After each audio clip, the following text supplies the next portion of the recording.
ಶಂಕರಾಚಾರ್ಯ ಮಧ್ಯಮ ಅಸ್ಮದಾಚಾರ್ಯ ಪರ್ಯಂತ ಒಂದೇ ಗುರು ಪರಂಪರಾ. ನಾವು ನಿನ್ನಿನ ದಿವಸ ಕಠೋಪನಿಷತ್ತಿನ ಇಂಟ್ರೊಡಕ್ಷನ್ ಪರಿಚಯವನ್ನ ಮುಗಿಸಿದ್ದೀನಿ. ಇವತ್ತಿನ ದಿವಸ ಶಾಂತಿ ಪಾಠ. ಶಾಂತಿ ಪಾಠದ ಬಗ್ಗೆ ಏನ್ ಹೇಳ್ತಾರೋ ನಾವು ಕೇಳೋದು.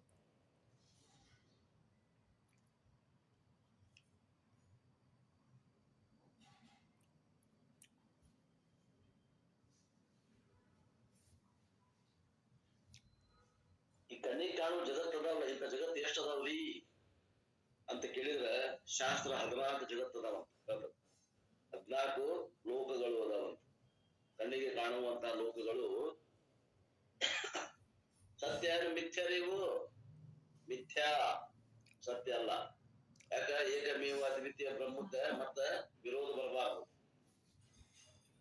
ಒಂದು ಏಕಮೇವ ಅದ್ವಿತೀಯ ಬ್ರಹ್ಮ ಅದ, ಪಾರಮಾರ್ಥಿಕವಾಗಿ ಒಂದು ಬ್ರಹ್ಮವೇ ಇದೆ. ಆ ಬ್ರಹ್ಮದಲ್ಲಿ 14 ಲೋಕಗಳು ಕಲ್ಪಿತವಾಗಿದಾವ. ಈ ಜಗತ್ತಿನಂತಾವ ಅಂತಾವು 14 ಲೋಕಗಳು ಅದಾವ. ಅವು ಕಣ್ಣಿಗೆ ಕಾಣುವಂತ ಲೋಕಗಳು ಅಂತಾರ ಅಪ್ಪೋರು. Everything about the objective world, that is 14 lokas, can be learned from Veda Purva Bhaga. ವೇದ ಪೂರ್ವ ಭಾಗದಾಗ ಏನೇನು ಕಲಿಸ್ಕೊಡ್ತಾರಂದ್ರ ಈ 14 ಜಗತ್ನಾಗ ಏನೇನದ ವಿಷಯಗಳ, ಆ ವಿಷಯಗಳ ಜ್ಞಾನವನ್ನ ವೇದ ಪೂರ್ವ ಭಾಗದಲ್ಲಿ ಹೇಳ್ಕೊಡ್ತಾರಂತ.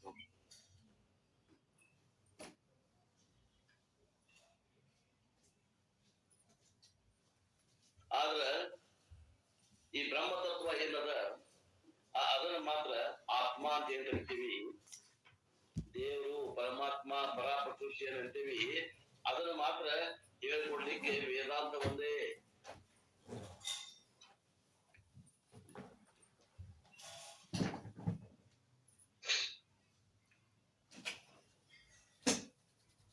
ಅಂತಾರ ಕೇಳ್ರಿ ಎಂತ ಮಾತು ಹೊರಟಲ್ಲಿ. Vedanta is like the instrument with which one can see the self. Vedanta ಅನ್ನುವಂಥದ್ದು ಇರುವುದು ಒಂದೇ ಕನ್ನಡಿ. ನಮ್ಮ ಸ್ವರೂಪವನ್ನು ನೋಡ್ಲಿಕ್ಕೆ, ನಮ್ಮ ಮುಖ ನೋಡಾಗ ಹೆಂಗ ಕನ್ನಡಿ ಅದಾವ ಜಗತ್ತಾಗ, ಬಾಹ್ಯ ಪ್ರಪಂಚದಾಗ, ಹಂಗ ನಮ್ಮ ಸ್ವರೂಪವನ್ನು ನೋಡ್ಲಿಕ್ಕೆ ಒಂದೇ ಒಂದು ಕನ್ನಡಿ ಅದ್ರ, ಅದು ಉಪನಿಷತ್ತು, ವೇದಾಂತ.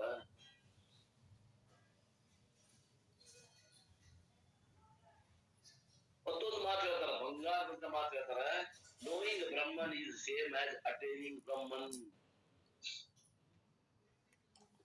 ಅಂದ್ರ ಬ್ರಹ್ಮ ತತ್ವವನ್ನು ತಿಳಿದ ಸಾಕು, ನಾವು ಬ್ರಹ್ಮವನ್ನೇ ಹೊಂದುತ್ತೇವೆ.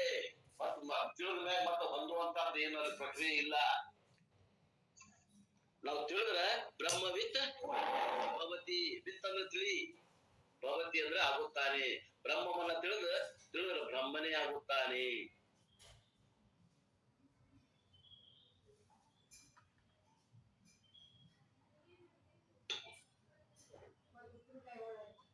ಇದು ಬ್ರಹ್ಮನನ್ನ ತಿಳಿದ್ರೆ ಬ್ರಹ್ಮ ಆಗ್ತಾನ. ಯಾವ್ದರ ಒಂದನ್ನ ತಿಳಿದ್ರೆ ಅವ ಅದನ್ನ ಆಗ್ತಾನ. ಅಂದ್ರೆ ಯಾವಾಗ ಆಗ್ತಾನವ ವಿಚಾರ ಮಾಡಿದ್ರೇನು?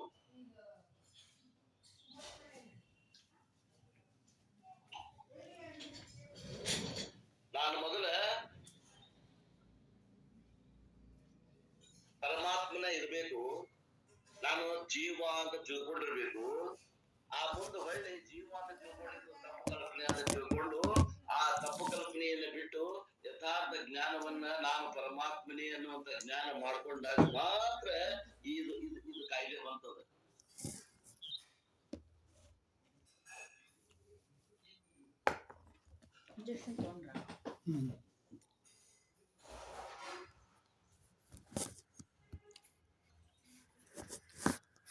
ತಿಳ್ಕೊಡ್ರಿ, ಮಾತಿನ ಅರ್ಥ ತಿಳ್ಕೊಡ್ರಿ.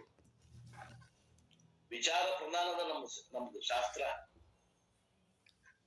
ಜೋಕ್ಸ್ ಇಲ್ಲ ಇಲ್ಲಿ, ಕಥೆ ಇಲ್ಲ, ಗಂಡ ಹೆಂಡತಿ ಕಥೆ ಇಲ್ಲ ಇಲ್ಲಿ. ಪ್ರಾರಂಭ ಆಗುತ್ತೇನ ಕಬ್ಬಿಣದ ಕಡ್ಲೆಗಳನ್ನ ನಾವು ನುರಿಬೇಕಾಗ್ತದೆ, ಜೋಡಿಸ್ಕೋಬೇಕಾಗ್ತದೆ. ಬ್ರಹ್ಮವಿತ್ ಬ್ರಹ್ಮೈವ ಭವತಿ.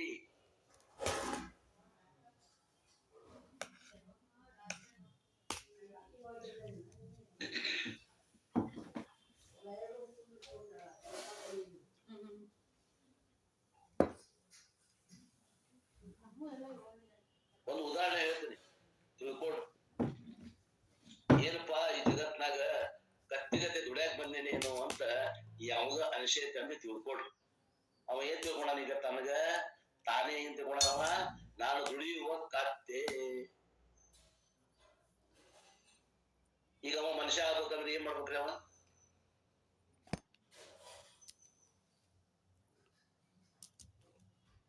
ಅಕ್ಕಿಗೆ ಸಂಸ್ಕಾರ ಕೊಟ್ಟಾಗ ಅನ್ನ ಹತ್ತಲ್ಲ ಹಂಗ ಸಂಸ್ಕಾರ ಕೊಡ್ಬೇಕು. ಅಥವಾ ಇಲ್ಲಿಂದ ಬೆಂಗಳೂರಿಗೆ ಹೋಗ್ಬೇಕಾದ್ರೆ ಗಮನಾಗಮನ ಮಾಡ್ಬೇಕು, ಹಂಗ ಗಮನಾಗಮನ ಮಾಡಿದಾಗ ಅವ ಮನುಷ್ಯ ಆಗ್ತಾನು. ಅಥವಾ ಯೋಗ ಪ್ರಾಣಾಯಾಮ ಕುಂಡಲಿನಿ ಯೋಗ ಜಾಗೃತಿ ಹಠಯೋಗ ಲಯ ಯೋಗ ಮಾಡ್ಬೇಕು. ಏನ್ ಮಾಡಿದ್ರ ಅವ ಆ ಮನುಷ್ಯ ಅಂತ ತಿಳ್ಕೊತಾನ. ತಾಯಿ ತಿಳ್ದಾನ, ಈಗ ಅವ ಕತ್ತೆ ಅಂತ ತಿಳ್ದಾನ. ಅವ ಮನುಷ್ಯ ಅಂತ ತಿಳ್ಕೊಂಡ್ರ ಅವ ಮನುಷ್ಯ ಆಗ್ತಾನೋ, ಅಥವಾ ಏನಾದ್ರೂ ಮಾಡಿದ್ರ ಆಕಾನೋ.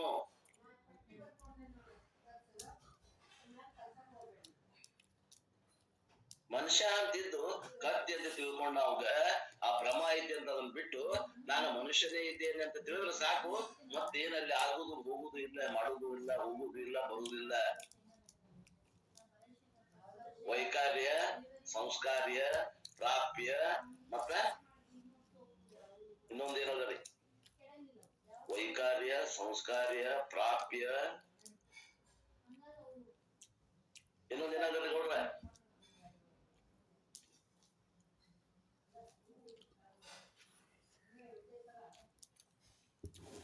ನೋಡ್ರಿಲ್ಲ?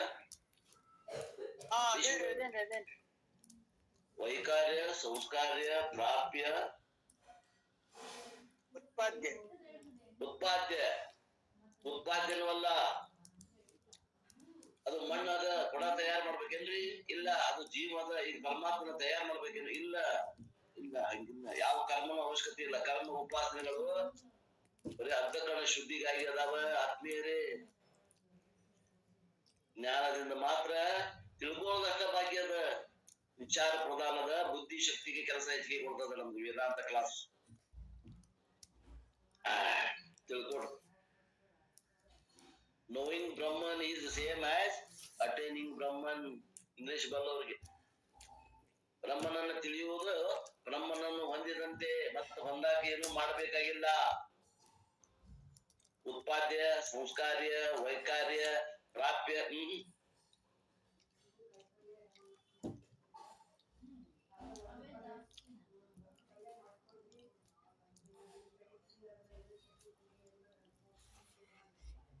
There is no more to need. No more need to learn anything else. ಮತ್ತೆ ಏನೇನು ಮಾಡಬೇಕಾಗಿಲ್ಲ ಅಲ್ರಿ. ಮತ್ತೆ ಥಿಯರಿ ಆತ, ಪ್ರಾಕ್ಟಿಕಲ್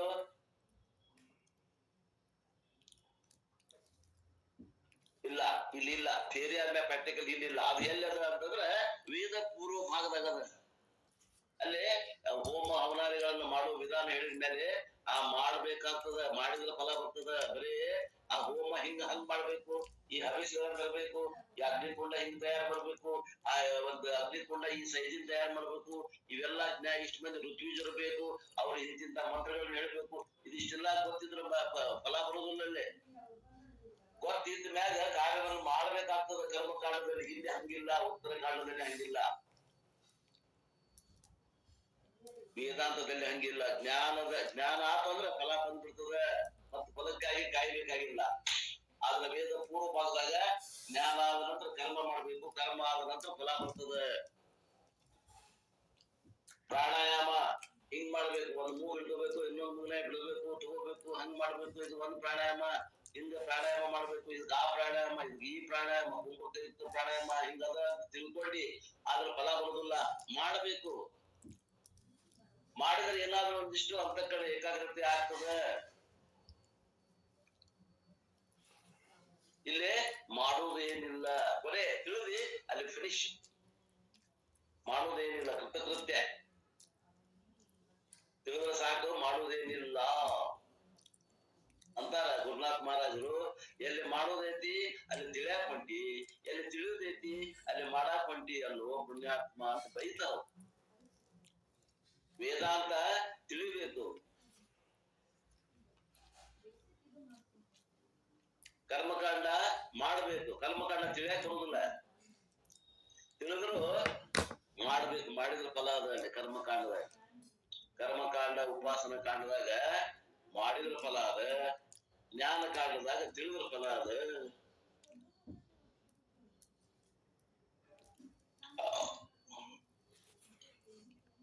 ಬ್ರಹ್ಮನನ್ನ ಉತ್ಪಾದ್ಯ ಮಾಡ್ಬೇಕಾಗಿಲ್ಲ, ಸಂಸ್ಕಾರ ಮಾಡ್ಬೇಕಾಗಿಲ್ಲ, ವೈಕಾರ್ಯ ಮಾಡ್ಬೇಕಾಗಿಲ್ಲ, ಪ್ರಾಪ್ಯ ಇಲ್ಲ, ಹೊಂದಬೇಕಾಗಿಲ್ಲ.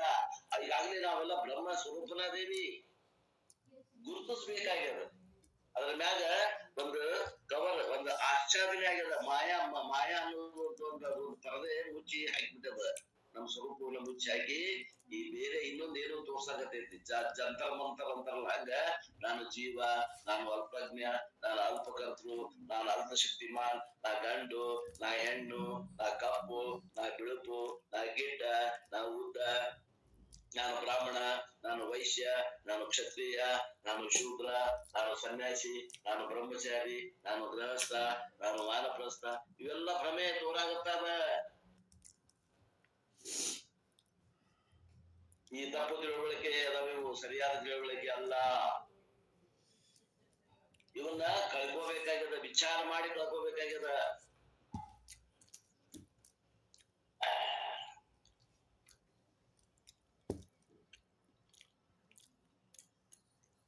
ಅಂತಾರಪ್ಪೋರು, in all the other fields the one must know the object first and then must work to attain it. In the case of Vedanta, only knowing is involved, there is no further action required. ವೇದಾಂತವನ್ನು ಬಿಟ್ಟು ಉಳಿದ ಕಡೆ ಎಲ್ಲ ಕರ್ಮಕಾಂಡ ಉಪಾಸನಾ ಕಾಂಡದಲ್ಲಿ ಮೊದಲ ತಿಳುವಳಿಕೆ ಬೇಕು, ಆ ನಂತರ ಮಾಡಬೇಕು, ಅದನ್ನ ಮಾಡಿದ ನಂತರ ಫಲ ಬರ್ತದ. ವೇದಾಂತದಲ್ಲಿ ಹಂಗಲ್ಲ, ತಿಳಿದ್ರೆ ಸಾಕು, ಮಾಡುವುದು ಏನಿಲ್ಲ. ಅದಕ್ಕೋಸ್ಕರ ವೇದಾಂತಕ್ಕೆ ಏನಂತಾರ ಅಂದ್ರ ಜ್ಞಾನಕಾಂಡ ಅಂತಾರ. ಇಲ್ಲಿ ಏನಾದ್ರೂ ಪ್ರಯತ್ನ ಬೇಕಾಗೈತಿ ಅಂದ್ರ ತಿಳ್ಕೊಳಕ್ ಪ್ರಯತ್ನ ಬೇಕಾಗೈತಿ ಅಷ್ಟ. ತಿಳ್ಕೊಳಕ್ ಪ್ರಯತ್ನ ಬೇಕಾಗೈತಿ ಅಂದ್ರ ಅಂತಃಕರಣ ಶುದ್ಧಿ, ಅಂತಃಕರಣ ಏಕಾಗ್ರತೆ ಮಾಡ್ಕೊಳ್ಳೋದಷ್ಟ ಕೆಲಸ ಅದ ಇಲ್ಲಿ. ಮುಂದೆ ಜ್ಞಾನದಷ್ಟ ಕೆಲಸ ಅದ, ಕರ್ಮದ ಏನು ಕೆಲಸ ಇಲ್ಲ ಅಂತಾರ. ನಮ್ಮ ಜ್ಞಾನವನ್ನ ಮಾಡ್ಕೋಬೇಕು. ಮತ್ತೆ ಜ್ಞಾನ ಹೆಂಗಿರ್ಬೇಕು ಅಂದ್ರ ಅದು ಸಂಶಯದಿಂದ ಕೂಡಿರಬಾರ್ದು, ದೃಢ ಜ್ಞಾನ ಆಗ್ಬೇಕು, ಅದೃಢ ಜ್ಞಾನ ಆಗ್ಬಾರ್ದು ಅಂತಾರ.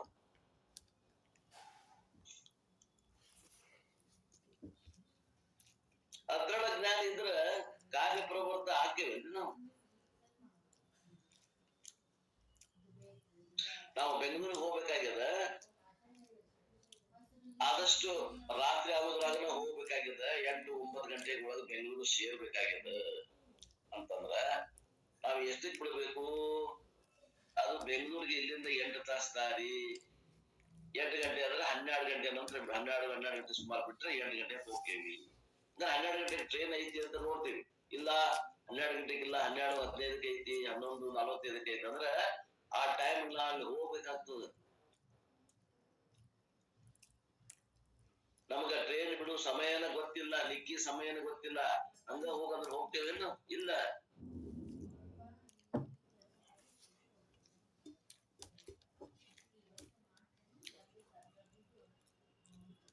ದೃಢ ಜ್ಞಾನ ಇರ್ಬೇಕು. ಟ್ರೈನ್ ಎಷ್ಟಕ್ಕೆ ಬಿಡ್ತದ ಅನ್ನೋ ದೃಢ ವ್ಯವಹಾರ, ಲೌಕಿಕ ವ್ಯವಹಾರಕ್ಕನ ಕರೆಕ್ಟ್ ಟೈಮ್ ಗೊತ್ತಿರ್ಬೇಕು. ಟ್ರೈನ್ ಎಷ್ಟಕ್ಕೆ ಬಿಡ್ತದ ಹುಬ್ಬಳ್ಳಿ ಅನ್ನೋದು ಗೊತ್ತಿದ್ದಾಗ ಅದಕ್ಕೆ ಅನುಗುಣವಾಗಿ ನಾವು ಮನೆ ಎಷ್ಟಕ್ಕೆ ಬಿಡ್ಬೇಕು ಎಲ್ಲಾ ಪ್ಲಾನ್ ಮಾಡ್ಕೊಂಡು ಒಂದು 10-15 ನಿಮಿಷ ಮೊದಲೆಲ್ಲ ಹೋಗ್ತೀವಿ. ಆ ಟ್ರೈನ್ ಅನ್ನ ನಾವು ಹಿಡಿತೀವಿ ಅಂದ್ರೆ ನಮ್ಮ ಗುರಿಯನ್ನ ನಾವು ಮುಟ್ತೀವಿ.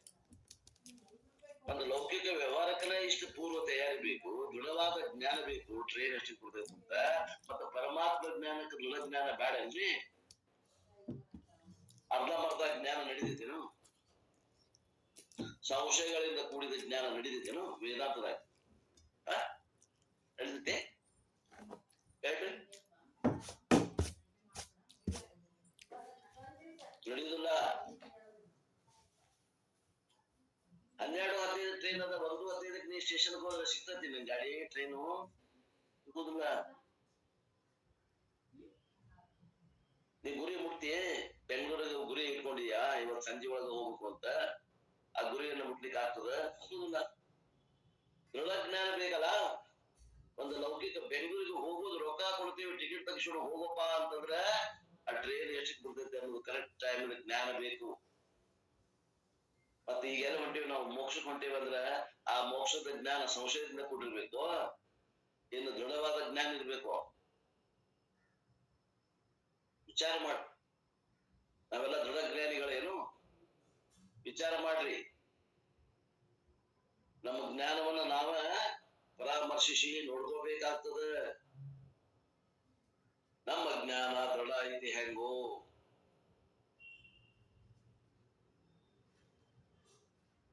ಇದು ಭ್ರಮ, ಇದು ಜಗತ್ತು ಕಾಣೋದು ಭ್ರಮ ಅಂತ ನಮ್ಗೆ ಮನದಟ್ಟ ಆಗೈತೇನು? ಆ ಶರೀರ ಅಲ್ಲ, ನಾ ನಿರಾಕಾರ ನಿರ್ಗುಣ ಪರಮಾತ್ಮ ಅದೇನು ಅನ್ನೋದು ಪಕ್ಕಾ ಜ್ಞಾನ ಆಗಿದೆ.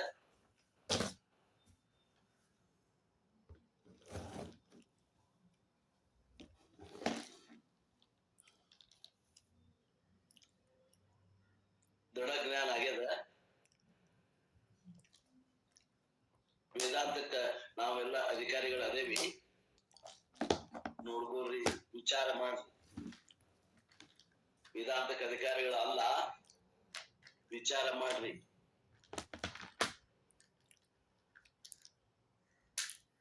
ಒಂದು ವೇಳೆ ಅಧಿಕಾರಿಗಳಾದ್ರ ಫಲ ನಿಶ್ಚಿತ. ಅಧಿಕಾರಿಗಳ ಇಲ್ಲ ಅಂತ ಗೊತ್ತಾದ್ರ ಪ್ರಯತ್ನ ಮಾಡಿ ಅಧಿಕಾರಿಗಳಾಗಬೇಕು. ಇಲ್ಲಿ ಯಾರನ್ನು ಟೀಕಾ ಮಾಡ್ತಾ ಇಲ್ಲ. ದೃಢ ಜ್ಞಾನ ಬೇಕು ಅಂತೂ. And then assimilate it so that it is readily available in the time to deal with any external situation, crisis. ಆ ಜ್ಞಾನ ಹೇಗಿರ್ಬೇಕು ಅಂದ್ರ, ನಮ್ಮ ಜೀವನದಾಗ ಯಾವ್ದೋ ಒಂದು ಕಷ್ಟ ಬಂದದ, ಶರೀರ ನಾನು ಅನ್ನುವಂಥದ್ದು ತಿಳ್ಕೊಂಡು ಆ ಶರೀರಕ್ಕೆ ತ್ರಾಸ ಬಂದಾಗ ಅದು ನನಗ ಬಂದಂಗ ಅಂತ ಆದಂಗ ಆಗೈತೆ. ಅವಾಗ ಈ ಜ್ಞಾನ ನೆನಪಿಗಾಗ್ಬೇಕು. ಅವಾಗ ನಮ್ದು ನನ್ನ ಸ್ವರೂಪದ ಸ್ಮರಣೆ ಆಗ್ಬೇಕು. ಅವೆಲ್ಲ ಬಂದಂತ ಸಮಸ್ಯೆಗಳು ತಳ ಕೂಡ ಇರುದಂಗ ಕತ್ತರಿಸಿ ಬೀಳೋದು ನಮ್ಮ ಎದುರಿಗೇನೆ. ಸಮಸ್ಯೆಗಳು ಹಾಗೆ ಕಾಣಬಾರದು. ಯಸ್ಯ ಸ್ಮರಣ ಮಾತ್ರೇಣ ವಿಘ್ನ ಜಾತಂ ವಿನಶ್ಯತಿ ಅಸ್ತಿ ದುಂಡಲ ಸತ್ಕಾಯ ಗಣನಾಥ ನಮೋಸ್ತುತೆ. ಯಾವ ಪರಮಾತ್ಮ ತತ್ವವನ್ನ, ಯಾವ ನನ್ನ ಸ್ವರೂಪವನ್ನ ನೆನೆಸಿದ್ರೆ, ಕಷ್ಟ ಕಾಲದಾಗ ನೆನೆಸಿದ್ರ ಆ ಕಷ್ಟಗಳೆಲ್ಲವೂ ಹೇಳಿ ಹೆಸರಿದ್ದಂಗೆ ಓಡಿ ಹೋಗ್ತಾವೋ, ಆ ಪರಮಾತ್ಮ, ಆ ದೇವನಿಗೆ ನಮಸ್ಕರಿಸುತ್ತೇನೆ.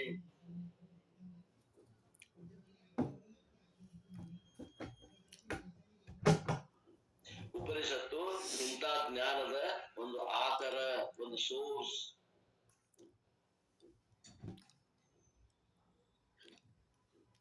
One of the meaning of the Upanishad is rahasyam, secret. It is called secret. Upanishad ಅಂದ್ರೆ ಏನ್ರಿ? ಜೀವನದ ಕಲೆ. ಕಷ್ಟಗಳ ಮಧ್ಯದಲ್ಲಿ ಸುಖದಿಂದ ಇರುವ ಕಲೆ. ನಾವೆಲ್ಲರೂ ಸುಖದಿಂದ ಅದೇವಿ ಯಾವಾಗ? ಎಲ್ಲವೂ ಅನುಕೂಲಿಸಿದಾಗ. ಟೈಮ್ ಸೀರೆ ಊಟ, ಟೈಮ್ ಸೀರೆ ಬಟ್ಟೆ, ಇರಾಕ ಮನಿ, ಥಂಡಿ ಇದ್ದಾಗ ಸ್ವೆಟರು, ಚಳಿ ಇದ್ದಾಗ ಫ್ಯಾನು, AC, ಎಲ್ಲ ಕೈಯಾಗ ಕೈ ತುಂಬ ರೊಕ್ಕ, ಮಾತು ಕೇಳುವ ಮಕ್ಕಳು, ತಂದು ನೀಡುವಂತ ಹೆಂಡತಿ, ಎಲ್ಲ ಬಂಧು ಬಳಗ ಪ್ರೀತಿಯಿಂದ ಕರೆದು ಆದರ ಆತಿಥ್ಯ ಮಾಡ್ಬೇಕಾದಾಗ ಎಲ್ಲರೂ ಸುಖದಿಂದ ಇರ್ತೇವಿ. ಅದಲ್ಲ ಪ್ರಶ್ನೆ. ಜೀವನ ಅದಲ್ಲ. ಜೀವನ ಅಂದ್ರ ಆ ಸಮುದ್ರದಲ್ಲಿ ಆ ತೆರೆಗಳು ಹೆಂಗ್ ಬರ್ತಾವ ಹಂಗ ಸುಖ ದುಃಖಗಳು ತೆರೆಯಾಗಿಗಳು ಬರ್ತಾವ, ಕಷ್ಟಗಳು ಬರ್ತಾವ. ಸುಖ ಅಷ್ಟ ಇರುವುದಿಲ್ಲ. ಆ ದುಃಖ ಬಂದಾಗ ನಮ್ಮ ಸ್ವರೂಪವನ್ನು ನೆನಪಿಗೆ ತರಬೇಕು ನಾವು. ಆ ಸಾಮರ್ಥ್ಯ ನಮ್ಮ ಕೈಯಾಗದು ಪಟ್ನ ಸಿಗಬೇಕದು. ಏನು? ವೇದಾಂತದ ಜ್ಞಾನ ಅದನ್ನ ಹುಡುಕಿದ್ರೆ ಸಿಗಬೇಕು. ಅಷ್ಟು ಹತ್ರಕ್ಕೆ ನಮಗ ಆ ಜ್ಞಾನ ಇರಬೇಕು. ಆ ಸಮಸ್ಯೆಗಳನ್ನು ಬಂದಾಗ ಆ ಸಮಸ್ಯೆಗಳಿಂದ ನಾವು 100% ಪಾರಾಗುವಂತ ಸಾಮರ್ಥ್ಯ ನಮ್ಗೆ ಬಂದಿದ್ದೇನು? ಬಂದ್ರ ಅಡ್ಡಿ ಇಲ್ಲ, ನಮ್ದು ಜ್ಞಾನ ಕೆಲಸ ಮಾಡೈತಿ ಅಂತ.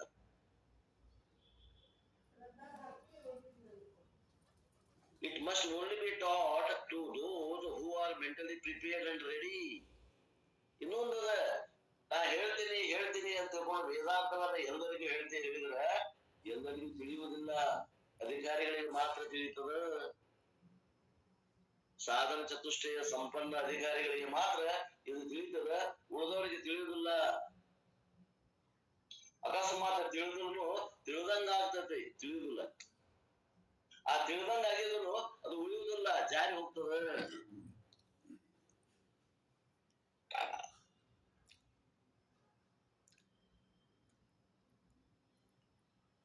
If this teaching is given to the unprepared people, it will not be understood and worse will be misunderstood.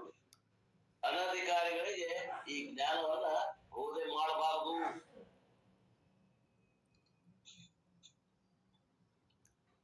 ಒಂದ್ ವೇಳೆ ಬೋಧನೆ ಮಾಡಿದ್ರೆ ಏನಾಗ್ತದ ಅಂದ್ರೆ ಅವ್ರಿಗೆ ತಿಳಿಯುವುದಿಲ್ಲ. ಒಂದೇದ್ದು, ಎರಡನೇದ್ದು ತಿಳಿತಾರ. ಹೆಂಗ ತಿಳಿತಾರ ಅಂದ್ರೆ ಉಲ್ಟಾ ಪಲ್ಟಾ ತಿಳಿತಾರ.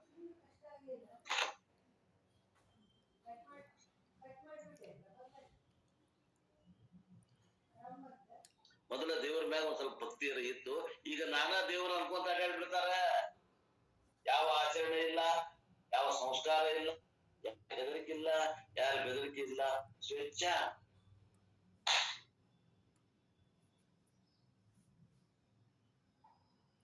For the majority of the people, karma kanda may be appropriate, jnana kanda may be even counterproductive for them. ಅಂತಾರ ಬಹಳಷ್ಟು ನೂರಕ್ಕೆ ಬಹಳಷ್ಟು ಜನ ಅಂದ್ರೆ 90-95ಕ್ಕಿಂತ ಹೆಚ್ಚಿಗೆ ಜನಕ್ಕ ಕರ್ಮಕಾಂಡ ಏನದ ಯೋಗ್ಯದ. ಜ್ಞಾನ ಕಾಂಡಕ್ಕ ಹೋಗಿ ಮುಟ್ಟುವಂತ ಸಾಮರ್ಥ್ಯ ಬಹಳ ಮಂದಿಗಿಲ್ಲ. ಒಂದ್ ವೇಳೆ ಅಂತವ್ರಿಗೆ ಆ ಕರ್ಮಕಾಂಡಕ್ಕೆ ಅಧಿಕಾರಿಗಳು ಇದ್ದವರಿಗೆ ಜ್ಞಾನ ಕಾಂಡವನ್ನ ಕೊಟ್ರೆ ಅದು ಏನಾಗ್ತದಂದ್ರೆ ವಿರೋಧ ಅರ್ಥ ಉತ್ಪಾದಕ ವಸ್ತು ಆಗ್ತದೆ. ಏನ ಆಗ್ಬೇಕಾಗಿತ್ತು ಅದಾಗೋದಿಲ್ಲ, ಏನ ಆಗ್ಬಾರ್ದಾಗಿತ್ತು ಅದಾಗ್ತದ. ಆಸ್ತಿಕರಾಗೋದಿಲ್ಲ, ನಾಸ್ತಿಕರಾಗ್ತಾರೆ.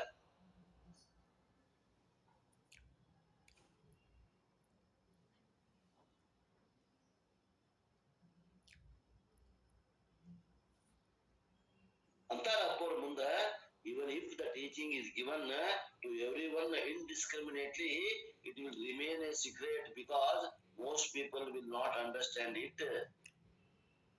ಅಂತಾರ ಅಪ್ಪವರು, ಈ ಒಂದು ಶಿಕ್ಷಣವನ್ನ, ಈ ವೇದಾಂತ ಶಿಕ್ಷಣವನ್ನ ಪ್ರತಿಯೊಬ್ಬರಿಗೂ ಯಾವುದ ತಾರತಮ್ಯ ಇಲ್ಲದ, ಯಾವ ಭೇದ ಇಲ್ಲದನ್ನ ಫ್ರೀಯಾಗಿ ಕೊಟ್ರ ಏನಾಗೈತಿ ಅಂತಂದ್ರ ಅದು ಯಾರಿಗೂ ತಿಳಿದಿಲ್ಲ, ಅದು ಮತ್ತು ರಹಸ್ಯ ಆಗಿ ಉಳಿತದ.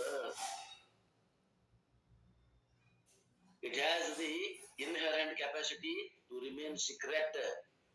ಈ ವೇದಾಂತಕ್ಕ ಒಂದು ಅಂತರ್ಗತವಾದ ಗುಣ ಐತಿ. ಏನಂತ ಯಾರ್ಯಾರು ಕೇಳ್ತಾರ ಅವ್ರಿಗೆ ಇದು ತಿಳಿಯುದಿಲ್ಲ, ಅವ್ರಿಗೆ ಅದು ರಹಸ್ಯ ಆಗಿ ಉಳಿತದ. ವೇದಾಂತ ಅಂದ್ರೆ ಏನು? ರಹಸ್ಯ.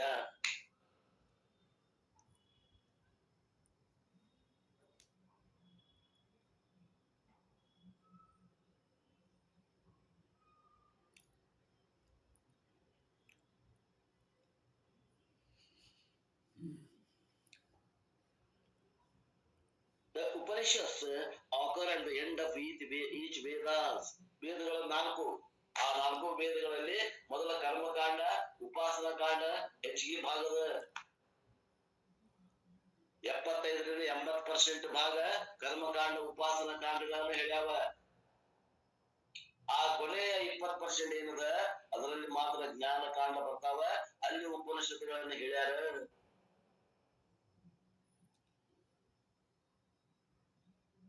ಈ ಉಪನಿಷತ್ತುಗಳು ಹೆಂಗದಾವು ಅಂತಂದ್ರ ಗುರು ಶಿಷ್ಯರ ಮಧ್ಯೆ ಸಂವಾದ ರೂಪದಿಂದ ಅದಾವ. ಈ ಯಾಕೆ ಹಿಂಗ ಇಟ್ಟಾರು ಅಂತಂದ್ರ ಈ ವಿದ್ಯೆಯನ್ನ ಸಂವಾದ ರೂಪದಿಂದ ಮಾತ್ರ ಕಲಿಲಿಕ್ಕೆ ಬರ್ತದ. ಅಂದ್ರ ಸ್ವತಃ ಅಭ್ಯಾಸ ಮಾಡೋದನ್ನ ಇಲ್ಲಿ ಮಾಡಬೇಡ್ರಿ ಅಂತ ಹೇಳಾಕ ಗುರು ಶಿಷ್ಯರನ್ನು ಇಬ್ಬರನ್ನ ಇಟ್ಕೊಂಡು ಹೇಳ್ಯಾರ. ಅಂತ ನಾನು ಸಂಸ್ಕೃತ ಪಂಡಿತ ಅದೇನಿ, ನಾನು MA ಸಂಸ್ಕೃತ ಗೋಲ್ಡ್ ಮೆಡಲಿಸ್ಟ್ ಅದೇನಿ, ನಾವು ಉಪನಿಷತ್ ಸ್ವತಂತ್ರ ಓದಿ ಅರ್ಥ ಮಾಡುವಂತ ಶಕ್ತಿ ಅದ, ಆಗುದಿಲ್ಲ. ಇರ್ಬಹುದು ಶಕ್ತಿ, ಅರ್ಥ ಆಗುದಿಲ್ಲ. ವೇದಗಳ ಏನ್ ಉಪನಿಷತ್ತುಗಳು ಏನ್ ಹೇಳಕ್ ಹೊಂಟಾವ ಅದು ಅರ್ಥ ಆಗುದಿಲ್ಲ, ಅನ್ಯತಾ ಗ್ರಹಣ ಆಗ್ತದೆ. ಗುರು ಬೇಕೇ ಬೇಕು ಅನ್ನೋದಕ್ಕ ಇವನ ಸಂವಾದ ರೂಪದಲ್ಲಿ ಹೇಳಿದ್ದಾರೆ.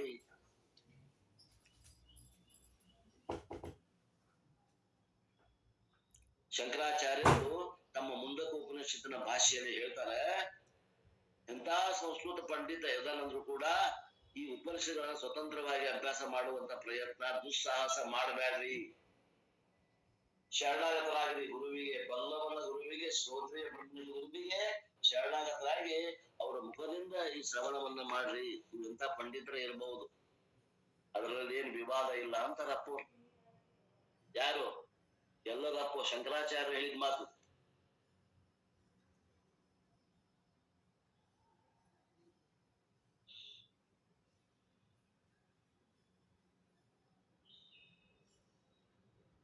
Upanishads, even Narada, the one of the most educated rishis, goes to Sanat Kumara to study the Vedanta. ನೋಡ್ರಿ, ನಾರದರು ಅವರು ಬಹಳ ಜಾಣರು, ಋಷಿಗಳು ಅನಿಸಿಕೊಂಡಾರ. ಅವರು ಕೂಡ ವೇದಾಂತವನ್ನು ಕಲಿಲಿಕ್ಕೆ ತಮ್ಮ ಗುರುಗಳಾದಂತ ಸನತ್ ಕುಮಾರ್ ಬಳಿಗೆ ಹೋಗ್ಯಾರ.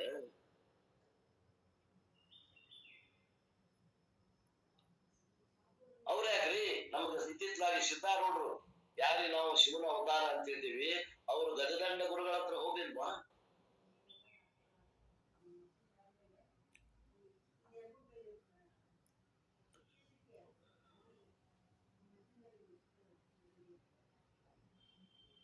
ನಿಜಗುಂಡರ ಶಾಸ್ತ್ರಕ್ಕೆ ಟೀಕಾಗಳನ್ನ ತಾತ್ಪರ್ಯವನ್ನು ಬರೆದಂತ ದೊಡ್ಡ ಶಿವಪುತ್ರಪ್ಪನವರು ಗುರುಗಳ ಹತ್ರ ಹೋಗ್ಲಿಲ್ವಾ?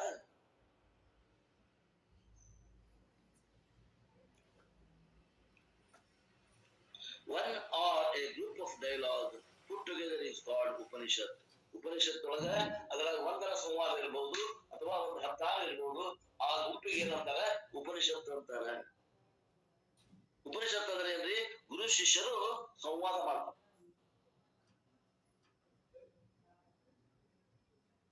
ಚಿಂತನೆ ಮಂಥನ ಮಾಡ್ತಾರ. ಆ ಬ್ರಹ್ಮ ತತ್ವವನ್ನ ತಿಳಿಸ್ಕೊಡಾಕ ತಿಳ್ಕೊಳಕ್ ಇಬ್ರು ಚಿಂತನ ಮಂಥನ ಮಾಡ್ತಾರ. ಅದಕ್ಕೆ ಏನಂತಾರ? ಉಪನಿಷತ್ತು.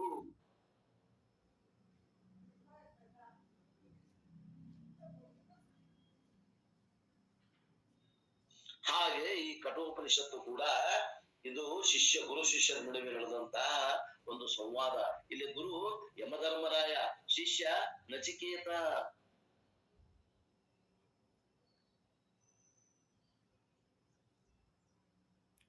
ಇದಾದ ನಂತರ ನಾವು ಇನ್ನೊಂದು ಉಪನಿಷತ್ತು ಅಭ್ಯಾಸ ಮಾಡಿರ್ತೀವಿ. ಅದಕ್ಕೆ ಏನಂತಾರ ಅಂದ್ರೆ ಪ್ರಶ್ನೋಪನಿಷತ್ತು. ಅಲ್ಲಿ 6 ಮಂದಿ ಶಿಷ್ಯರದಾರ, ಒಬ್ಬ ಗುರು ಅದಾನ. ಆ ಗುರು ಯಾರು? ಪಿಪ್ಪಲಾದಿ ಮುನಿ.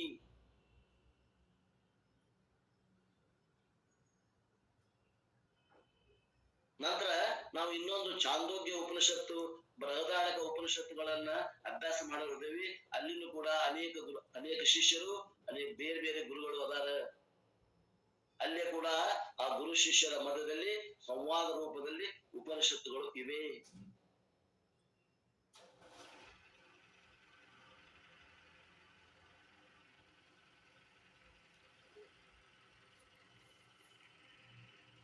ನಾಲ್ಕು ವೇದಗಳು, ಆ ವೇದಗಳ 4 ವೇದಗಳಿಗೆ ಭಾಗಗಳನ್ನು ಮಾಡ್ಯಾರ. ಆ ಭಾಗಗಳಿಗೆ ಏನಂತಾರ ಅಂತಂದ್ರ ಶಾಖೆಗಳು ಅಂತಾರ. ಶಾಖೆಗಳು. ಹಾಗೆ 1180 ಶಾಖೆಗಳು ಇದ್ವು ಅಂತ ಹೇಳ್ತಾರ. ಆದ್ರೆ ಈಗೆಲ್ಲ ಅವು ನಾಶ ಆಗಿ ಹೋಗ್ಯಾವ, ಇಲ್ಲಂಗಾಗಿ ಹೋಗ್ಯಾವ. ಈಚ್ ಶಾಖ ಒಂದೊಂದು ಶಾಖೆಗೆ ಒಂದು ಅಥವಾ ಹಲವಾರು ಉಪನಿಷತ್ತುಗಳಿದ್ವು. ಅಂದ್ರ ಒಂದೊಂದು ಶಾಖೆಗೆ ಒಂದೊಂದು ಉಪನಿಷತ್ತು ಇತ್ತಂದ್ರು ಕೂಡ ಅವಾಗಿನ ಕಾಲದಾಗ 1180 ಶಾಖೆಗಳಿಗೆ 1180 ಉಪನಿಷತ್ತು ಇದ್ವು ಮೊದಲೇ.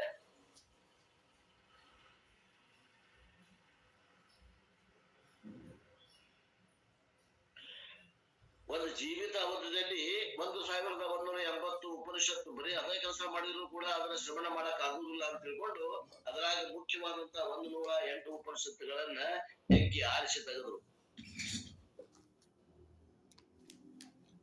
ಆ 108 ಉಪನಿಷತ್ತದಾಗ ಶಂಕರರು 10 ಭಾಷೆ ಬರೆದಾರ. ಆ 10 ಭಾಷೆಗೆ 15 ಉಪನಿಷತ್ತುಗಳನ್ನ ಅದ್ರಾಗ ಮತ್ 108ರಾಗ 10 ಆರಿಸ್ಕೊಂಡೇವಿ. ಯಾಕ? ನಮ್ಗೆ ಟೈಮ್ ಇಲ್ರಿ. ನಮ್ಮ ಟಿವಿ ನೋಡಕ್ ಟೈಮ್ ಇಲ್ಲ. ನಮ್ಗ ಅಲ್ಲಿ ಕೆಲಸ ಮಾಡ್ರಿ, ನಮ್ಗೆ ಆಗುದಿಲ್ಲ. ದಿನಕ್ಕೆ 24 ತಾಸ್ನಾಗ 1 ತಾಸು ನಾವು ಸ್ಪೇರ್ ಮಾಡೋದು. ಉಳಿದೆಲ್ಲ ನಮ್ದು ಇನ್ನೂ ಆ ಕಡೆ ಆಸಕ್ತಿ ಎಲ್ಲೇ ರಾಜಕೀಯ ಮಾತು.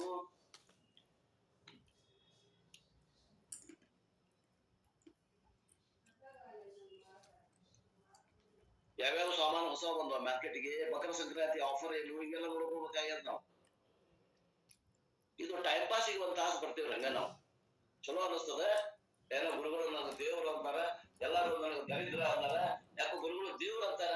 ನನ್ನ ಇದು ಅರ್ಥಕ್ಕಾಗತ್ತ ಏನೋ ಚಲೋ ಅನಿಸ್ತದ, ಮನುಷ್ಯಗೆ ಒಂದು ನಮೂನೆ ಬೇಸ್ ಬರ್ತದ, ಅದಕ್ಕೆ ನಾ ಕೇಳಾಕ್ ಬಂದೇನ್ರಿ. ನಮ್ಮ 108 ಅಲ್ಲ, 10 ಉಪನಿಷತ್ತು ಕೇಳಾಕ ಕೇಳಿದ್ರೆ ಸಾಕ್ ಬಿಡ್ರಿ. ಏನ್ ಅದನ್ನ ಮಾಡ್ಕೊಂಡ್ ಬಿಡ್ರಿ, ಮುಂಜಾನೆ ಸೈನ್ ಮಾಡ ಬಿಡ್ರಿ ನೀವು ಅಂತ. ನೀವು 10 ಉಪನಿಷತ್ತನ್ನ ಆಯ್ಕೆ ಮಾಡ್ಕೊಂಡೇವಿ. Most of the other commentaries are based on Shankaracharya's commentary. The oneness of Jivatma and Paramatma is the central theme of all the Upanishads. ನೀ 10 ಮಾಡು, 108 ಉಪನಿಷತ್ತರ ಮಾಡು, 1180 ಉಪನಿಷತ್ತರ ಅಭ್ಯಾಸ ಮಾಡು. ಅವು ಎಲ್ಲವೂ ಏನ್ ಹೇಳಾಗತ್ತಾವ ಅಂದ್ರೆ ಜೀವಾತ್ಮ ಪರಮಾತ್ಮ ಒಂದು ಬೇರೆ ಇಲ್ಲ. ಆದ್ರೆ ಕಲಿಸ್ಕೊಡುವಂತ ಪದ್ಧತಿ ಬೇರೆ ಇರ್ಬೋದು ಒಂದು ಉಪನಿಷತ್ತಿಂದ ಇನ್ನೊಂದು ಉಪನಿಷತ್ತಿಗೆ. ಆ ಎಲ್ಲ ಉಪನಿಷತ್ತುಗಳಿಗೆ ಒಳಗ ಮರ್ಮ ಏನೈತಿ ಅಂದ್ರೆ ಜೀವಾತ್ಮ ಪರಮಾತ್ಮಕ ಅಭೇದವನ್ನು ಹೇಳ್ತಾವ.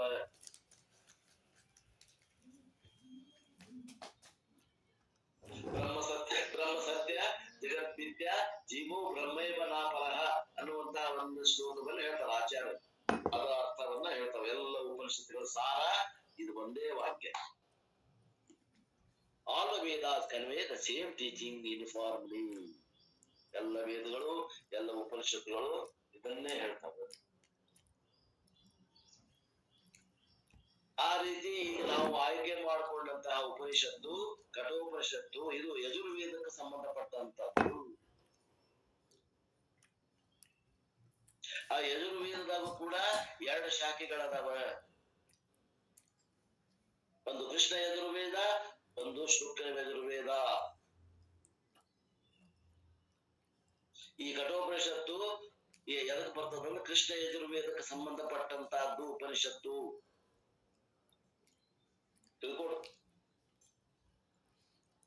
ಕಠೋಪನಿಷತ್ತು ಕೃಷ್ಣ ಯಜುರ್ವೇದ.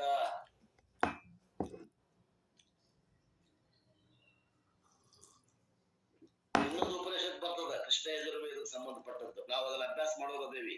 4ನೇದ್ದು ತೈತ್ತರೀಯ ಉಪನಿಷತ್ತು, ಇದು ಕೂಡ ಕೃಷ್ಣ ಯಜುರ್ವೇದಕ್ಕೆ ಸಂಬಂಧಪಟ್ಟದ್ದೇ.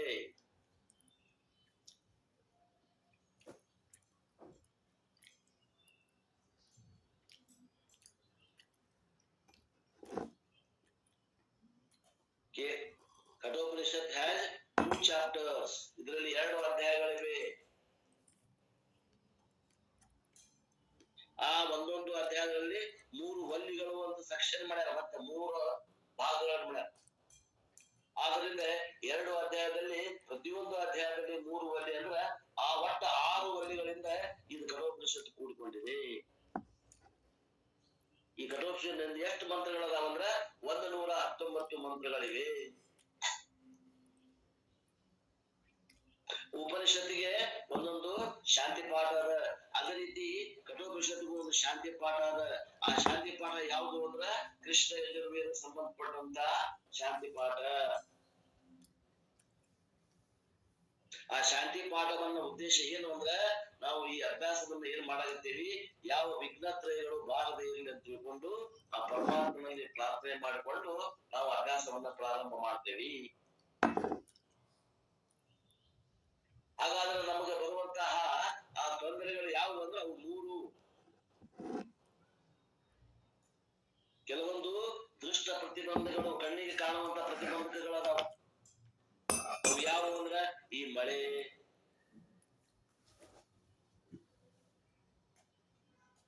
ಬರಾಕತ್ತಂದ್ರೆ ಏನ್ ಮಾಡ್ಬೇಕ್ರಿ? ಹುಲ್ಲಾ ಜಗದಾಗ ಕುಂಡ್ರಬಾರ್ದು, ಒಂದು ಹಾಲ್ ಕುಂಡ್ರಿ. ಹೋಗೋದು ಬರೋದು ಇತ್ತಂದ್ರ ಛತ್ರಿ ತಗೊಂಡೋಗ್ರಿ, ರೈನ್ಕೋಟ್ ತಗೊಂಡೋಗ್ರಿ, ಮಳೆಯಿಂದ ರಕ್ಷಣೆ ಮಾಡ್ಕೊಡ್ರಿ. ಮತ್ತೆ ಇಂಥವು ಏನ್ ಕಣ್ಣಿಗೆ ಕಾಣುವಂತ ಆಬ್ಸ್ಟಕಲ್ ಅದಾವಲ್ಲ ಅವಕ್ಕೆ ಪರಿಹಾರ ಏನದಾವು, ಹೊರಗ ಪರಿಹಾರ ಅದಾವು, ಅವ್ ಕಟ್ಕೊಡ್ರಿ. ಕೆಲವೊಂದು ಕಣ್ಣಿಗೆ ಕಾಣುವಂತ ಆಬ್ಸ್ಟಕಲ್ ತೊಂದರೆಗಳದಾವ, ಅವಕ್ಕೆ ಏನಂತಾರ ಅದೃಷ್ಟ ಪ್ರತಿಬಂಧ ಅಂತಾರ. ಆ ಅದೃಷ್ಟ ಪ್ರತಿಬಂಧಗಳನ್ನ ಕೈಲಿಕ್ಕೆ ನಾವು ಪರಮಾತ್ಮಗ ಪ್ರಾರ್ಥನೆ ಮಾಡ್ತೇವಿ. ಯಾಕ? ಆ ಪರಮಾತ್ಮ ಸರ್ವಜ್ಞವನ, ಎಲ್ಲವನ್ನ ತಿಳಿತಾನವ. ನಮ್ಮ ಪ್ರಾರ್ಥನೆ ಮಾಡಿದ್ವಿ ಅಂದ್ರ, ನಾವು ಭೋಗ ಅಂದ್ರೆ ಅವ ನಮ್ಮ ತೊಂದರೆಯನ್ನು ಕಡಿಮೆ ಮಾಡ್ತಾನ, ನಮ್ದು ಅಭ್ಯಾಸ ಸರಳ ಹೋಗ್ತದ. ಶಾಂತಿ ಅಂದ್ರೇನು? ವಿಘ್ನ ನಿವೃತ್ತಿ. ಪಾಠ ಅಂದ್ರೇನು? Chanting. Shanti Path is chanting for the removal of obstacles. ಶಾಂತಿ ಪಾಠ ಅಂದ್ರೆ ಅದೃಷ್ಟ ಅಡೆತಡೆಗಳನ್ನ ತೆಗೆದುಹಾಕುವುದು. ಅದು ಮಾಡುವಂತಹದ್ದು, ಆ ಪಠನ ಮಾಡುವಂತದ್ದು ಏನದ, ಅದು ಶಾಂತಿ ಪಾಠ. ಅಂದ್ರೆ ಅದು ಯಾವುದು ಶಾಂತಿ ಪಾಠ ಹೇಳ್ತೀನಿ ಕೇಳಿ. ಓಂ ಸಹನಾವತು ಸಹನೋ ಭುನಕ್ತು ಸಹ ವೀರ್ಯಂ ಕರವಾವಹೈ ತೇಜಸ್ವಿನಾವಧೀತಮಸ್ತು ಮಾ ವಿದ್ವಿಷಾವಹೈ. ಓಂ ಶಾಂತಿ ಶಾಂತಿ ಶಾಂತಿ. ಏನ್ರಿ ಮಂತ್ರದ ಅರ್ಥ?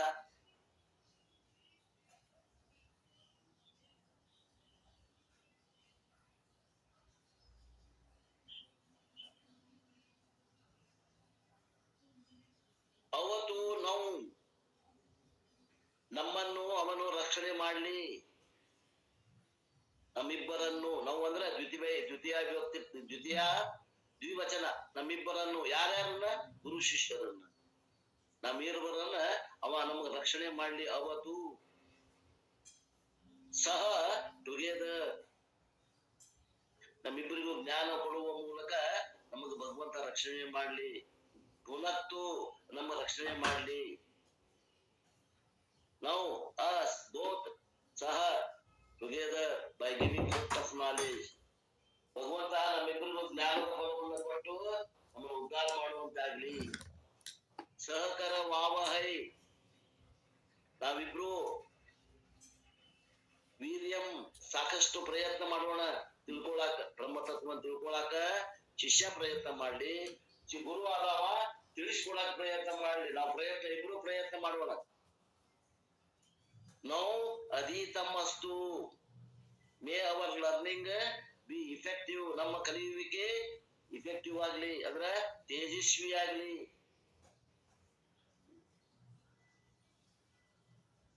ಮಾ ವಿದ್ವಿಷಾವಹೈ, ನಮ್ಮಿಬ್ರೊಳಗನು ಅಂತರ ಬಹಳ ಆಗದಂಗಿರ್ಲಿ, ಮಾತಿನ ಚಕಮಕಿ ಆಗದಂಗಿರ್ಲಿ. ಗುರು ಅಂತಂದ್ರ ದೇವ್ರು ಅಂತ ತಿಳ್ಕೊಳ್ಳುವಂತ ಬುದ್ಧಿ ನನಗ್ ಬರ್ಲಿ. ಶಿಷ್ಯ ಅಂತಂದ್ರ ಅವ ಪಾಪ ಒದ್ದಾಡಗತ್ತಾನ, ಕನಿಕರ, ಅವನ್ಯಾಗ ಕನಿಕರ ತೋರಿಸುವಂತ ಭಾವ ಶಿಷ್ಯನಿಗೆ ಗುರುವಿಗೆ ಬರ್ಲಿ. ಇದನ್ನ ಬಿಟ್ಟು ಇನ್ನು ಉಳಿದ ಭಾವನೆಗಳು ಯಾವ ನಮ್ಮಿಬ್ಬರೊಳಗ ಸುಳಿಯೋದ್ರಲ್ಲಿ ಸ್ವಲ್ಪ ಗ್ರಂಥ ಯಾರದ ಅಭ್ಯಾಸ ಮಾಡೋದ್ರಂದ್ರ ಗುರುವಿನ ಪರೀಕ್ಷೆ ಮಾಡಕ್ ಹೋಗ್ತಾನವ ಶಾಣೆ. ಶಿಷ್ಯ ಇವ ಏನ್ ಹೇಳ್ತಾನ ನೋಡ ನಿಂದ್ರು, ಇವ ಎಷ್ಟು ಅಭ್ಯಾಸ ಮಾಡ ನೋಡ ನಿಂದ್ರು. ಹಿಂಗಿದ್ರೆ ಕೆಲಸ ಆಗುದಿಲ್ಲ. ವಿನಯ ಭಾವನೆ ಬೇಕು ಗುರುವಿನಲ್ಲಿ, ವಿನಮ್ರ ಭಾವನೆ ಬೇಕು. ಶಿಷ್ಯನ ಮೇಲೆ ಅವ ಎಷ್ಟು ಸಂಪತ್ತು ಕೊಡ್ತಾನ ನನಗ. ಇವ ನಮ್ ಜಾತಿ ಅವ ಏನು ನೋಡ್ಬಾರ್ದು. ಶಿಷ್ಯ ಗುರುವನಿಗೆ ಗುರುವಾದವ, ಅವ ಅಧಿಕಾರಿ ಅದ. ನೀನು ಸಾಕು, ಜ್ಞಾನ ಆಗುವಂತ ಸಾಮರ್ಥ್ಯ ಐತಿ ನಿಮ್ಗ, ಸಾಕು. ಅವ ಏನ್ ನೋಡ್ಬೇಕು, ಅವ ಅದನ್ನ ನೋಡ್ಬೇಕು, ಇವ ಏನ್ ನೋಡ್ಬೇಕು, ಇವ ಅದನ್ನ ನೋಡ್ಬೇಕು. ಇದ್ರ ಬಿಟ್ಟು ಬೇರೆ ಏನ ನೋಡಾಕತ್ರು ಅಂದ್ರೆ ಅವ ಗುರುವಲ್ಲ, ಅವ ಶಿಷ್ಯನವಲ್ಲ. ಅಲ್ಲಿ ಯಾವ ವಿದ್ಯಾರ್ಥಿ ಆ ಜ್ಞಾನ ಪ್ರಕ್ರಿಯೆ ಕೆಲಸ ಆಗುವುದಿಲ್ಲ. ಓಂ ಶಾಂತಿ ಶಾಂತಿ ಶಾಂತಿ. ಮೂರು ರೀತಿಯ ಶಾಂತಿಗಳನ್ನು ಕೇಳದ ಅವೆಲ್ಲರಿಗೂ ಗೊತ್ತದ. ಅಧಿಭೌತಿಕ, ಅಧಿದೈವಿಕ, ಆಧ್ಯಾತ್ಮಿಕ ಶಾಂತಿ ಲಭಿಸ್ಬೇಕು. ನೋಡು ಅಪ್ಪೋರ್ ಹೇಳ್ತಾರ, this small and the popular Shanti Pada is very relevant for study. ಯಾರ್ಯಾರು ಅಭ್ಯಾಸ ಮಾಡಕ್ ಹೋಗ್ತೇವಿ ಅವ್ರಿಗೆ ಬಹಳ ಯೋಗ್ಯವಾದಂತಹದ್ದು ಮಂತ್ರ ಇದೆ. In this Shanti Pada, the prayers are very very general for physical and mental health. ಇಲ್ಲಿ ಒಂದು ದೈಹಿಕ ಆರೋಗ್ಯಕ್ಕೆ ಬಂತು, ಒಂದು ಮಾನಸಿಕ ಆರೋಗ್ಯಕ್ಕೆ ಬಂತು, ಏನ್ರಿ ಒಂದು ಹಣ ಗಳಿಸುವಂತ, ಸಂಪತ್ತು ಗಳಿಸುವಂತಕ್ಕೂ ಬಂತು, ಆಯುಷ ವೃದ್ಧಿಗಾಗಿಯೂ ಬಂತು. ಈ ಪ್ರಾರ್ಥನೆ ಅದ.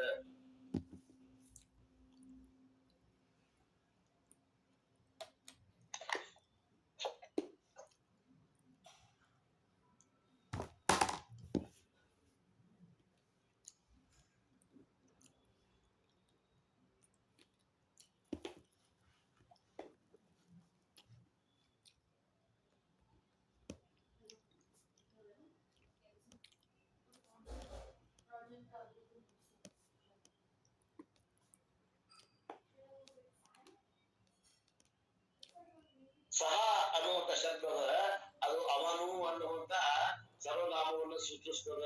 ಉಳಿದೆಲ್ಲ ಗ್ರಾಮರ್ ಭಾಗ ಅದ, ಅದು ಬಿಟ್ಬಿಡ್ರಿ. ನಾವು ಅವತು ನಮ್ಮಿಬ್ಬರನ್ನು ರಕ್ಷಣೆ ಮಾಡು. ದ್ವಿತೀಯ ಪುರುಷ ಗುರು ಮತ್ತು ಶಿಷ್ಯರನ್ನ ರಕ್ಷಣೆ ಮಾಡು.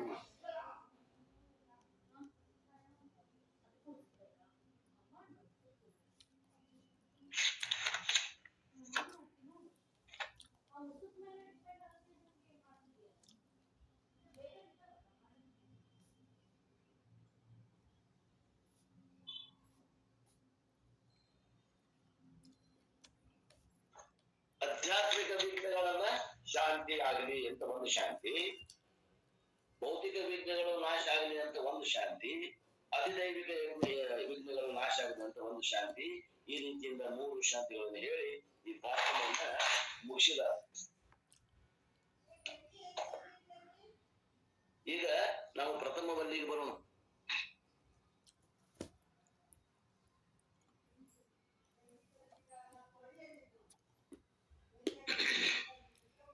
ಪ್ರಥಮವಲ್ಲಿ, ದ್ವಿತೀಯವಲ್ಲಿ, ತೃತೀಯವಲ್ಲಿ ಕೂಡಿ ಪ್ರಥಮ ಅಧ್ಯಾಯ ಮತ್ತು ದ್ವಿತೀಯ ಅಧ್ಯಾಯವನ್ನು ಮತ್ತು ಪ್ರಥಮವಲ್ಲಿ, ದ್ವಿತೀಯವಲ್ಲಿ, ತೃತೀಯವಲ್ಲಿ, ಹಿಂಗ 6 ವಲ್ಲಿ 2 ಅಧ್ಯಾಯದಿಂದ ಕೂಡಿದ್ದು ಕಠೋಪನಿಷತ್ತದ. ನಾ ಈಗ ನಿಮಗ ಕಠೋಪನಿಷತ್ತಿನ ಸಂಕ್ಷಿಪ್ತ ಹೇಳ್ತೀನಿ, ಆಮೇಲೆ ದ್ವಿತೀಯ ಹೇಳ್ತೀನಿ.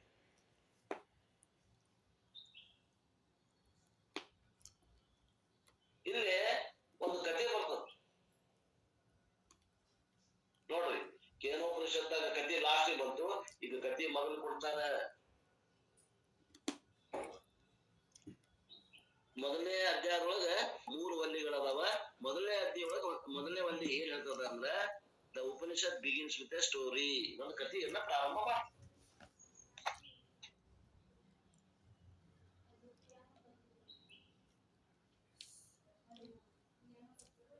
ವಾದಸ್ರವಸ ಅಂತ ಒಬ್ಬ ಅವ ಒಂದು ಯಜ್ಞ ಮಾಡಕತ್ತಿದ್ದ. ಆ ಯಜ್ಞದ ಕೊನೆಗೆ ಅವ ಆಕಳಗಳನ್ನು ದಾನ ಕೊಡಕತ್ತಿದ್ದ. ದಕ್ಷಿಣ ರೂಪದಾಗ ಆ ಆಕಳಗಳನ್ನ ದಾನ ಕೊಡ್ತಿದ್ದ. ಆದ್ರೆ ಆ ಆಕಳಗಳು ಏನಾಗಿದ್ವು, ಬಹಳ ಸೊರಗಿದ್ವು. ಅವನಿಗೆ ವಾದಸ್ರವಸನಿಗೆ ನಚಿಕೇತ ಅಂತ ಒಬ್ಬ ಮಗ ಇದ್ದ. ಅವ ನೋಡಿದ, ತಂದೆ ಆಕಳಗಳನ್ನು ದಾನ ಕೊಡಕತ್ತಾನ, ಆಕಳೆಲ್ಲ ಸೊರಗ್ಯಾವ, ದಾನ ಕೊಡುವಂತ ವಸ್ತುಗಳು ಚಲೋ ವಸ್ತುಗಳು ಇರ್ಬೇಕಲ್ಲ, ಇಂಥ ವಸ್ತುಗಳನ್ನ ಸೊರಗಿದ್ವು ಯಾಕೆ ದಾನ ಮಾಡಕತ್ತಾನ ಇವ ಅಂತ ತಿಳ್ಕೊಂಡು ವಿಚಾರ ಮಾಡಿದ ಆ ನಚಿಕೇತ. ಅವ ವಿಚಾರ ಏನ್ ಮಾಡಿದ ಅಂದ್ರೆ, ನಮ್ಮಪ್ಪಂದು ಏನ್ ಯಜ್ಞ ಮಾಡಕತ್ತಾನ, ಆ ಯಜ್ಞ ಅದು ಸಫಲ ಆಗ್ಬೇಕಂದ್ರ ನಾವು ಕೊಡುವಂತ ದಕ್ಷಿಣೆಯಲ್ಲಿ ಕೊಡುವಂತಹ ಆ ವಸ್ತುಗಳು ಹೆಂಗಿರ್ಬೇಕು ಅಂದ್ರ ಸದೃಢ ಇರ್ಬೇಕು. ಇಲ್ಲಾಂದ್ರ ಯಜ್ಞ ಪೂರ್ಣ ಆಗುದಿಲ್ಲ, ಅದು ಅಪೂರ್ಣ ಆಗ್ತದ ಅಂತ ತಿಳ್ಕೊಂಡು ಅವ ಏನ್ ಮಾಡಿದ, ಅವ್ರ ಅಪ್ಪಗೆ ಭೇಟಿ ಆಗ್ಲಿಕ್ಕೆ ಹೋದ. ಅಂದವೇನಂದ, ಅಪ್ಪ ನೀನು ದಕ್ಷಿಣ ರೂಪದಾಗ ಈ ಬಡ ಆಕಳಗಳನ್ನು ಕೊಡಾಕತ್ತೀಯಲ್ಲ, ನೀನ್ ನನಗೆ ನನ್ನನ್ನು ಕೊಡು. ನಿನಗೆ ನಾ ಒಬ್ಬರ ಮಗ, ಶ್ರೇಷ್ಠ ಮಗ ಅದೀನಿ, ಯಾವಾಗಲೂ ದಾನಕ್ಕ ಶ್ರೇಷ್ಠ ವಸ್ತು ಕೊಡ್ಬೇಕು, ನೀನ್ ನನ್ನನ್ನು ಕೊಡು ದಾನವಾಗಿ.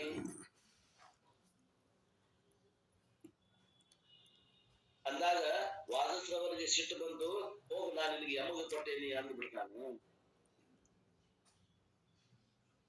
ಏನೋ ಅಂದ್ಬಿಡ್ತಾನ ಸಿಟ್ಟಿಗಾಯಾಗ. ಆಮೇಲೆ ಮುಂದ ಹೊರಡ್ತಾನ. ಆಗ ನಚಿಕೇತ ಕೇಳೋದಿಲ್ಲ, ನಾನು ನನ್ನ ತಂದೆಯ ಆಶೆಯನ್ನ ಈಡೇರಿಸಬೇಕು ಅಂತ ಹಠಕ್ ಬೀಳ್ತಾನ. ಆ ನಂತರ ಅವ್ರ ಅಪ್ಪಗ ಮನವೊಲಿಸಿ ಅವ ಏನ್ ಮಾಡ್ತಾನ, ಅವನ ನಿನ್ನ ಮಾತು ಉಳಿಸಿಕೋ ಅಂತ ಹೇಳಿ ಅವ ನಚಿಕೇತ ಯಮಲೋಕಕ್ಕೆ ಹೋಗ್ತಾನ.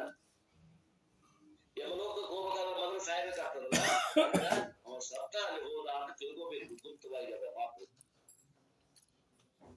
ಅವಾಗ ಯಮಧರ್ಮರಾಯ ಅವ ಮನೆಯೊಳಗೆ ಇರ್ಲಿಲ್ಲ, ಅವನ ಅರಮನೆಯೊಳಗೆ ಇರ್ಲಿಲ್ಲ, ಎಲ್ಲೂ ಲೋಕ ಸಂಚಾರಕ್ಕೆ ಹೋಗಿದ್ದ.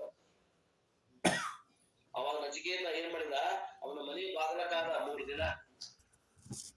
ಆ 3 ದಿನದ ಮ್ಯಾಗ ಯಮಧರ್ಮರಾಯ ಬಂದ. ಅವಾಗ ಆ ಒಂದು ನಚಿಕೇತನನ್ನ ಗೌರವದಿಂದ ಸ್ವಾಗತಿಸ್ತಾನ. ನೋಡಪ್ಪ ಬ್ರಾಹ್ಮಣ, ನೀನು 3 ದಿವಸ ನಾನು ಕಾಯಿಸಿದೆ, ನಿನ್ನ ಮನೆ ಬಿಟ್ಟು ಹೊರಗ ನಾನು ಎಲ್ಲ ವರ್ಷ ಹೋಗಿದ್ದೆ, ನೀ ಬಂದಿದ್ ನನಗೆ ಗೊತ್ತಾಗ್ಲಿಲ್ಲ, ನೀನ್ ನನ್ನ ಬಾಗಲ 3 ದಿನ ಕಾಯೋಂಗಾತು, ಅದಕ್ಕೆ ನಾನು ನಿನ್ಗೆ 3 ವರಗಳನ್ನು ಕೊಡ್ತೀನಿ, ಏನೇನ್ ಬೇಕು ಕೇಳ್ಕೊ.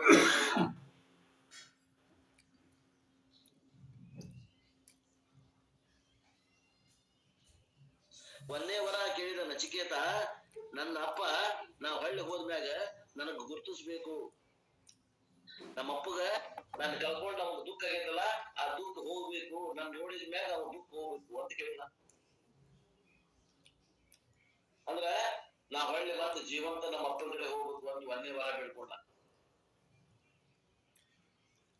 ಎರಡನೇ ವರ ಏನ್ ಬಿಡ್ಕೊಂಡ ಅಂತಂದ್ರ, ಈ ಸ್ವರ್ಗ ಐತಿ ಅಂತಾರ, ಆ ಸ್ವರ್ಗವನ್ನ ಪಡೆಯುವಂತ ದಾರಿ ಯಾವುದು ಹೇಳಪ್ಪ ಅಂತ. ನಾವು ಸ್ವರ್ಗ ಐತಂತ ನಾನು ಶಾಸ್ತ್ರದಾಗ ಕೇಳೀನಿ, ಆ ಸ್ವರ್ಗಕ್ಕೆ ಹೇಳ್ಕೊಡು ಅಂತಾನ ನಚಿಕೇತ, 8 ವರ್ಷದ ಬಾಲಕ. ಮತ್ತೆ 3ನೇ ವರ ಏನ್ ಕೇಳ್ತಾನ ಅಂತಂದ್ರ, ಆತ್ಮಜ್ಞಾನವನ್ನು ಕೊಡು.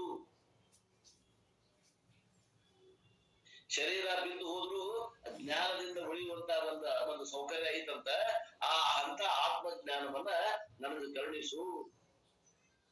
ಈ 3 ವರಗಳನ್ನ ಕೇಳ್ತಾನ ನಚಿಕೇತ. ಯಾರಿಗೆ? ಯಮಧರ್ಮರಾಯ. ಅಂದ್ರೆ ಈ ಒಂದು ಕಠೋಪನಿಷತ್ತಲ್ಲಿ ಯಮಧರ್ಮರಾಯ ಗುರು, ಶಿಷ್ಯ ಯಾರು? ನಚಿಕೇತ, 8 ವರ್ಷದ ಬಾಲಕ. Lord Yama discourages him by pointing out how subtle the knowledge is. ಏ ತಮ್ಮ, ನೀ 8 ವರ್ಷ ಓದಿದಿ, ನಿನಗೆಲ್ಲ ಬ್ರಹ್ಮವಿದ್ಯೆ ತಿಳಿಯುವುದಿಲ್ಲ, ನಾ ಹೇಳ್ತೀನಿ ಕೇಳು, ನಿನಗ ಭೋಗ ಭಾಗ್ಯಗಳನ್ನು ಕೊಡ್ತೀನಿ ಅಂತ ನಾವು ಅವನು ತಗೋ ಅಂತಾನ. ಅವಾಗ ಅಂತಾನೆ ನಿಮ್ಮ ನಚಿಕೇತ ಡಸಂಟ್ ಬರ್ಚ್. ಅವ ಅಂತಾನ, ಅವನು ಏನ್ ಹಠ ಐತೆ, ಅವ ಏನ್ ಕೇಳ ಅವ ಬೇಕು, ನಿನ್ನ ಭೋಗ ಭಾಗ್ಯಗಳು ಬೇಡ,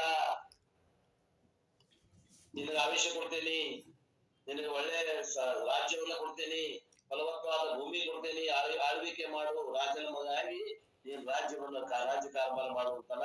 ನಾವಲ್ಲ ಅಂತ ನಾವು.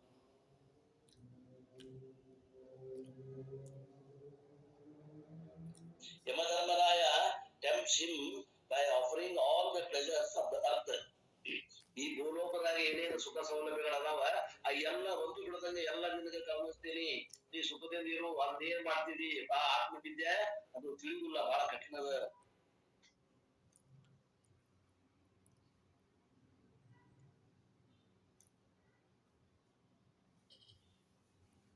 ಇಷ್ಟು ಹೇಳಿದಾಗ ಅವಂಗ ರುಚಿ ಹುಡಿಸಿದ್ರು ಕೂಡ ಅವ ನಚಿಕೇತ ಹೆಂಗಿದ್ದ ಅಂದ್ರ, ನನಗೆ ಏನ್ ಬೇಕಾಗಿತ್ತಲ್ಲ ಅದರಿಂದ ಅವ ಕದಲಿಲ್ಲ, ನನಗೇನು ಬೇಡ ಅಂತ.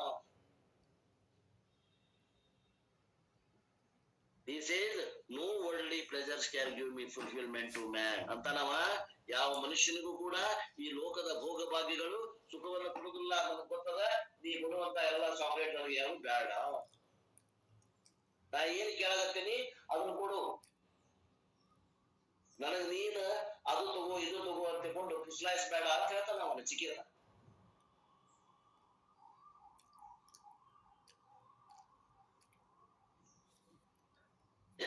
ವಿಷಯ ಭೋಗ ಭಾಗ್ಯಗಳು ನಮ್ಮನ್ನು ಸುಖವನ್ನು ಕೊಡುದಿಲ್ಲ, ಸುಖ ಕೊಟ್ಟಂಗ ಮಾಡ್ತಾವ, ನನಗದು ಬೇಕಾಗಿಲ್ಲ. ಮತ್ತೆ ಇನ್ಫ್ಯಾಕ್ಟ್ ಇನ್ನೊಂದು ಒಂದು ಮಾತು ಹೇಳ್ತೀನಿ ಕೇಳ್ರಿ, ಅವನ್ನ ಭೋಗಿಸ್ದಂಗ ನಮ್ಮ ಇಂದ್ರಿಯಗಳ ಸೌದು ಹೋಗ ಹೊರತು ಅವು ವಿಷಯಗಳು ಸವಿಯುವುದಿಲ್ಲ ಅಂತ ನಾವ.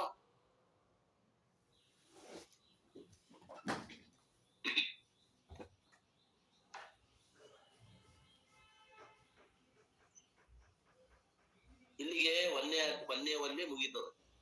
ಏನಂತಾನ, ನನಗ ಆತ್ಮಜ್ಞಾನವನ್ನೇ ಕೊಡು, ಬೇರೆ ಏನು ಬೇಡ ಅಂತ ಇಲ್ಲಿ ಒಂದೇ ಮುಗಿಸ್ತಾನ.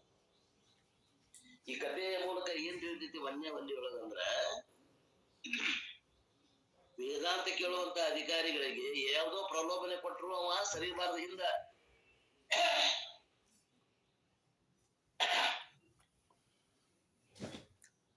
ತನಗೇನ್ ಬೇಕಾಗೈತಿ ಅದರಿಂದ ಅವ್ ಹಿಂದ್ ಸರಿಬಾರದು ಅನ್ನುವಂಥದ್ದನ್ನ ಸೂಚಿಸ್ಲಿಕ್ಕೆ ಸಾಧನ ಚತುಷ್ಟಯ ಉಳ್ಳವ ಅಧಿಕಾರಿ ಅಂತ ಹೇಳಾಕ ಈ ಕಥೆಯನ್ನು ಹೇಳ್ಯಾರ. ಆಮೇಲೆ ಭೋಗ ಭಾಗ್ಯಗಳಿಗೆ ವೈರಾಗ್ಯ ಇರಬೇಕು, ಆಮ್ಯಾಗ ಮುಮುಕ್ಷತ್ವ ಇರಬೇಕು. ವಿವೇಕ, ವೈರಾಗ್ಯ, ಶಮಾಧಿ ಷಡ್ಗುಣ ಸಂಪತ್ತಿ ಮತ್ತೆ ಮುಮೋಕ್ಷತ್ವ ಏನಂತ ಏನ್ ಹೇಳ್ತೀವಿ, ಇವು ಸಹಜ ಆಗಿರ್ಬೇಕು, ಒತ್ತಾಯ ಪೂರ್ವಕ ಎಲ್ಲ. ಇದು ಒಳ್ಳೆಯ ಸಾರಾಂಶ. ಇನ್ನು ಎರಡನೇ ಒಳ್ಳೆಯ ಸಾರಾಂಶವನ್ನ ಮತ್ತೆ ನಾಳೆಗೆ ನೋಡೋಣ. ನಿಮಗೆ ಇವತ್ತಿನ ಈ ವಾಕೃತ ಸೇವೆಯನ್ನ ಗುರುಪಾದಕ್ಕೆ ಸಲ್ಲಿಸಿ ನನ್ನ ವಾಣಿಗೆ ವಿರಾಮ. ಮಂಗಲವೋ ಗುರುದೇವನಿಮಗೆ ಲಿಂಗ ಜಂಗಮವಾಗಿ ಜಂಗಮ ಜಗವಾಗಿ ಲಿಂಗ ಜಂಗಮವಾಗಿ ಜಂಗಮ ಜಗವಾಗಿ ಸಂಗರಹಿತ ಪರ ಬ್ರಹ್ಮನಾದವಗೆ ಮಂಗಲವೋ ಗುರುದೇವನಿಮಗೆ ಮಂಗಲವೋ ಗುರುದೇವನಿಮಗೆ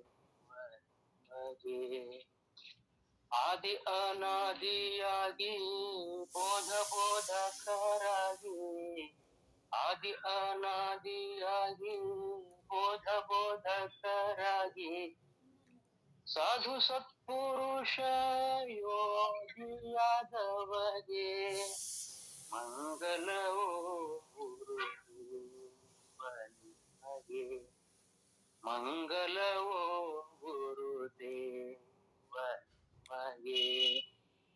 ಅರಿವು ಮರೆವು ಆಗಿ ಹಿರಿದು ಕಿರಿದು ನೀಗಿ ಅರಿವು ಮರೆವು ಆಗಿ ಹಿರಿದು ಕಿರಿದು ನೀಗಿ ಮೆರವ ಬಂಧನಾಳ ವೃಷಭಲಿಂಗೇಶಗೆ ಮಂಗಲವೋ ಗುರುದೇವನಿಮಗೆ ಮಂಗಲವೋ ಗುರುದೇವನಿಮಗೆ.